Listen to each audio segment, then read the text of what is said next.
Hello from the Northport Public Library in Long Island, New York. Today on Unban Coolies, our guest has been a children's librarian in public schools and libraries for over 40 years. She has pioneered the first automated library in her school district, which enabled easier circulation, revolutionized record keeping that had originally been done by hand. She is also the author of 5 books, and her poetry has been published in several anthologies. Currently, she is the coordinator of poetry for the Northport Arts Coalition. She does poetry workshops in the Vanderbilt Museum and the Planetarium in New York. She is instrumental in starting author nights in her district, inviting internationally acclaimed book creators from all over the world.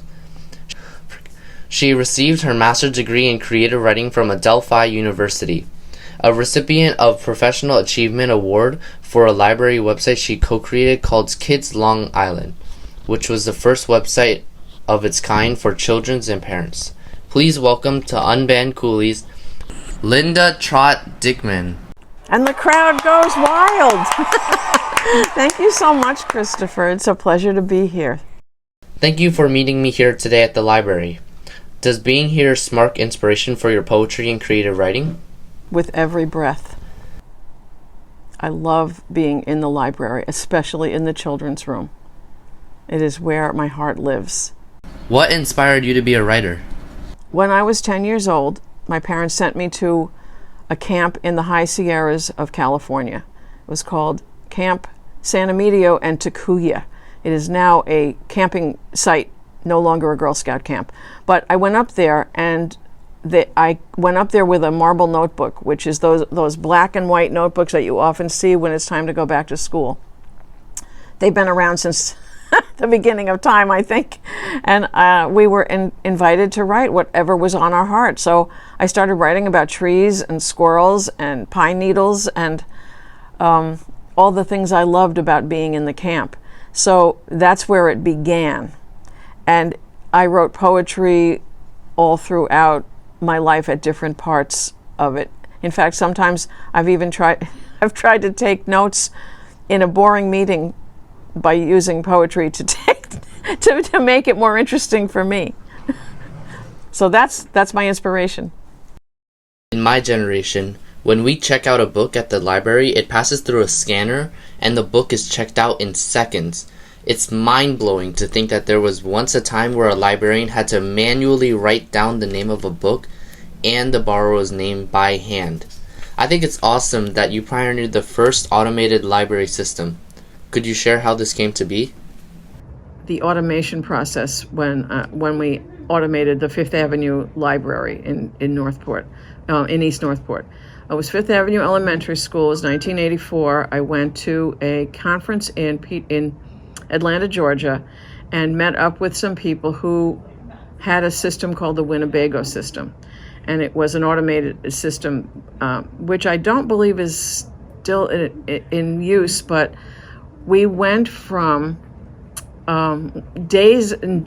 we went from people signing out their books on a card and filing the card to we went from people going to an actual card catalog and flipping through the cards to find things.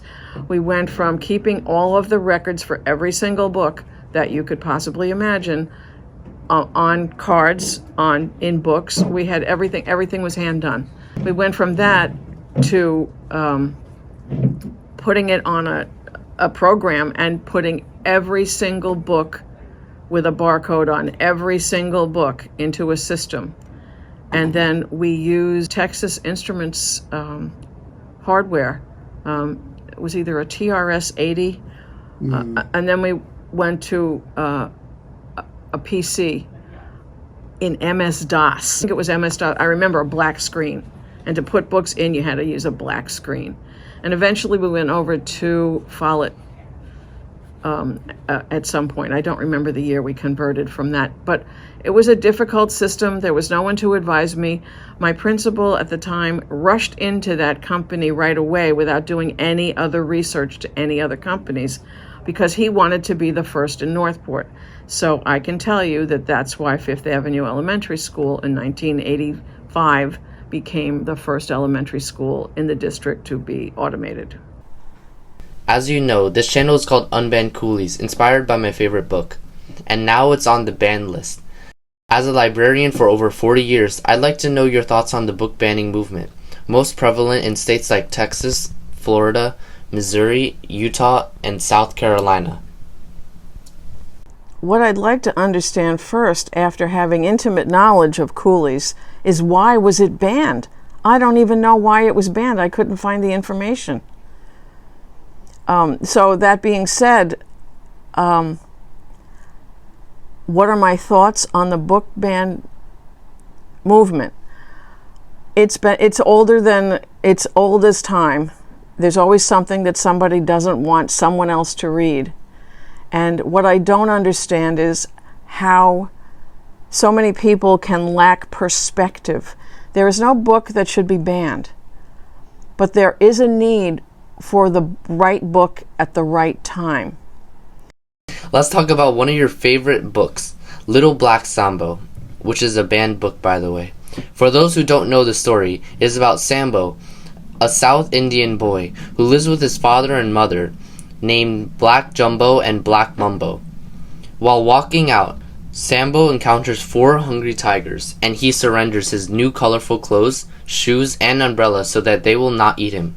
The tigers are vain, and each thinks that it is better dressed than the others. They have a massive argument and chase each other around a tree until they are reduced to a pool of liquid butter called ghee. Sambo recovers his clothes and go back home. His father later collects the ghee, which his mother uses to make pancakes.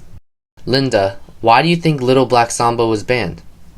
I think it was banned because there were folks that felt that it put people down of a certain ethnicity. And in my opinion, the story is about a child being empowered, overcoming evil, and eating the evil for breakfast. and that's when my parents used to read that story to me. I mean, my copy has been through a fire, so I've had this one since before 1977. It's the same publisher as Peter Rabbit.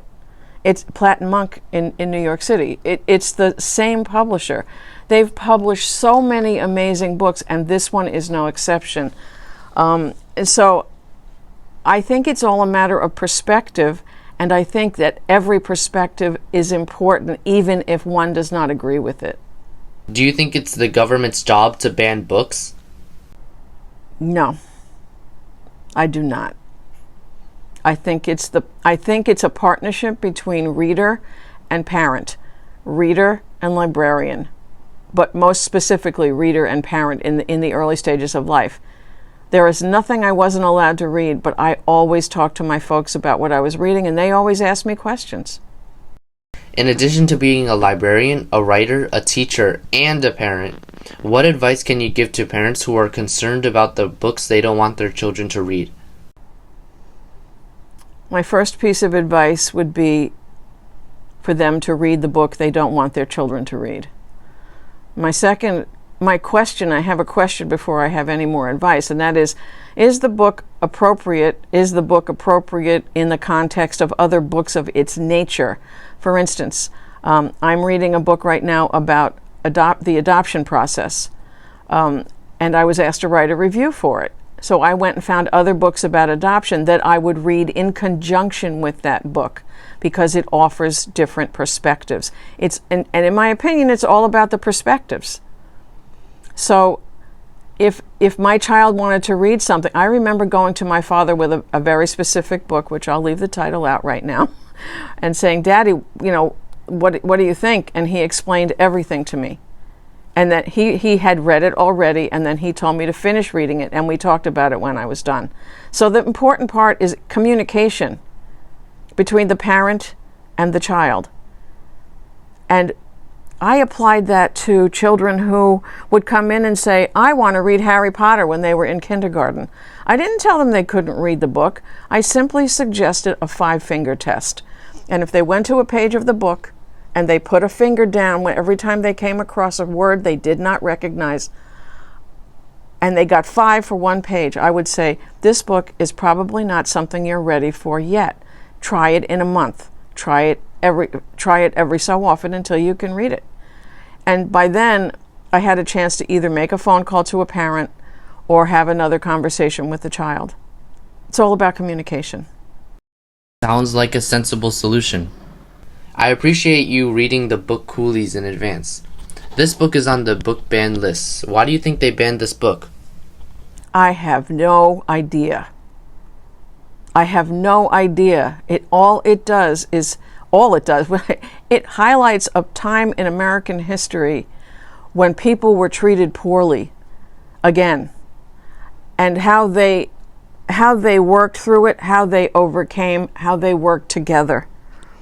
I don't understand banning this any more than I understand banning the 5 Chinese brothers. I don't get it. By the way, they also banned Dragon Wings by Lawrence Yep.